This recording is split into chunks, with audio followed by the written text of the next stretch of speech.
The wedding hall in suburban Chicago glowed with soft golden lights, crystal chandeliers hanging like frozen stars above perfectly dressed guests. Laughter echoed from every corner as music played and waiters moved between tables carrying silver trays. It was supposed to be a night of joy, celebration, and love.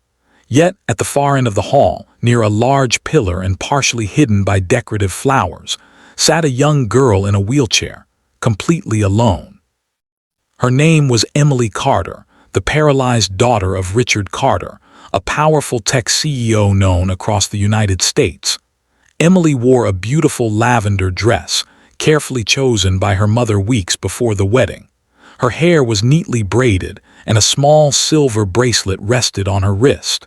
But no matter how elegant she looked, no one seemed to notice her presence. Guests passed by without stopping.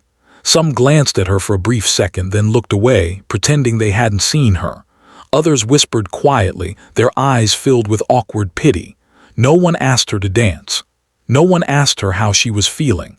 Emily sat silently, her hands folded in her lap, watching everyone else enjoy a night she felt she didn't belong to. Across the hall, her father laughed loudly with business partners, raising a glass of champagne. He was proud, confident, and completely unaware of what was happening to his daughter just a few yards away. To him, everything was perfect. The wedding was a high-profile event, and all the right people were present. Emily had been brought along out of obligation, not inclusion. Emily's eyes followed the dancers on the floor.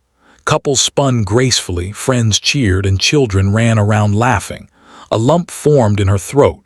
She wasn't angry, she was used to being invisible. Ever since the accident that left her paralyzed from the waist down, people treated her differently. Some avoided her out of discomfort, others acted kind but distant, as if she were fragile glass. She tried to smile, reminding herself not to cry. She didn't want to ruin anyone's evening, especially not her father's. Still, the loneliness weighed heavily on her heart. For a moment, she wished she had stayed home. At that same time, near the entrance of the hall, a man adjusted the collar of his simple suit. Daniel Miller, a single father from Ohio, had only attended the wedding as a plus one of a distant relative. He felt out of place among the wealthy guests and luxury decorations.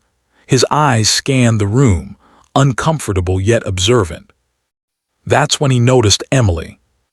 She wasn't laughing, she wasn't talking, she wasn't moving with the crowd, she was just sitting there, alone. Daniel frowned slightly. Something about the scene didn't feel right. A wedding was meant to be shared, yet this young girl looked forgotten. As he slowly walked closer, Emily lifted her eyes and met his gaze. And in that silent moment, Daniel realized something powerful. Sometimes, all it takes to change a life is one simple question. Daniel stopped a few steps away from the girl in the wheelchair.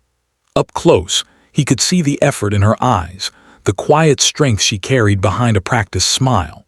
The music swelled again, and laughter burst from the dance floor, but in that corner of the hall, time felt slower. He cleared his throat gently and spoke in a calm, warm voice. "Hey, I don't mean to interrupt," he said, crouching slightly so they were eye level. "But why are you sitting here all alone?" Emily hesitated. No one had asked her that all evening. Not the relatives, not the guests, not even her own family. She shrugged lightly. "I guess people are busy," she replied, trying to sound casual. Daniel nodded, but his eyes showed he didn't believe that answer. "Well," he said with a small smile, "busy or not, nobody should be alone at a wedding." He pulled a chair from a nearby table and sat beside her, ignoring the curious glances around them. For the first time that night, Emily felt seen. They talked about the wedding, about the music, and about life in general.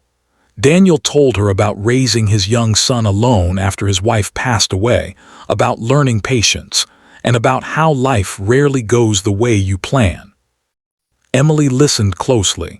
She shared how an accident had changed everything for her, how people often saw the wheelchair before they saw her. Daniel didn't interrupt. He didn't pity her. He just listened. Then the music shifted to a soft, emotional song. Daniel stood and held out his hand. "May I?" he asked. Emily's eyes widened. I can't dance," she said quietly. Daniel smiled. "Then we'll do it our way." He gently placed his hands on the handles of her wheelchair and slowly moved with the rhythm of the music. They swayed together, right there on the edge of the dance floor. Conversation stopped. Heads turned. Whispers spread through the hall. Richard Carter finally noticed the attention. His smile faded as he followed everyone's gaze and saw his daughter in the center of it all, not being ignored, not hidden, but laughing. Emily laughed, a real joyful laugh that echoed across the room. Something broke inside Richard. He excused himself from his guests and walked quickly toward them. When the song ended, he stood silently, emotions flooding his face. "Dad," Emily said softly, "this is Daniel." Richard extended his hand, his voice thick. "Thank you," he said, "for seeing my daughter." In the days that followed, Richard couldn't forget what he had witnessed. A single father with no status, no wealth, had shown more heart than an entire room full of powerful people. He reached out to Daniel, not with a business deal, but with genuine gratitude. Months later, Daniel was offered a leadership role at Richard's company, one based not on charity, but on character. Emily, meanwhile, started a foundation with her father to make weddings and public events more inclusive for people with disabilities. All because one man asked a simple question.